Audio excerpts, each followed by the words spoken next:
আমি আপনাদের সাথে ব্রঙ্কিয়াল থার্মোপ্লাস্টি সম্পর্কে কথা বলবো।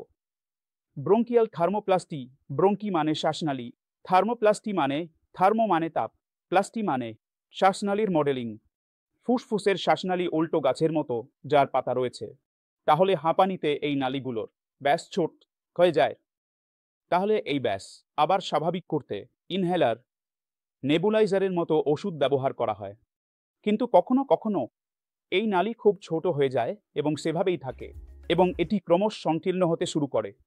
তাহলে দীর্ঘমেয়াদী হাঁপানি রোগীদের মধ্যে এটি প্রতিরোধ করার জন্য, বিশেষ করে যারা ধূমপান করছেন এবং তারা ইনহেলার, নেবুলাইজার নিয়ে হাসপাতালে বারবার আসেন, তারা ক্রিটিক্যাল কেয়ার ইউনিটে আসেন, মেকানিক্যাল ভেন্টিলেশন পান, যারা এত গুরুতর অবস্থায় আছেন, যারা সমস্ত চিকিৎসার পদ্ধতি শেষ করে ফেলেছেন এবং তাদের জীবনযাত্রার মান বা খুব খারাপ।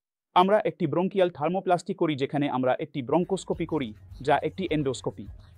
আমরা নাক দিয়ে ফুসফুসে যাই এবং ফুসফুসে তারের সাথে একটি হিটিং এলিমেন্ট রাখি যা ফুসফুসের বিভিন্ন অংশে যায় এবং কয়েক মিনিটের মধ্যে আমরা ফুসফুসকে গরম করি যাতে যে নলগুলি সংকুচিত হচ্ছে সেগুলি তাপ প্রযোগের কারণে সংকুচিত হওয়া থেকে রোধ করা যায়।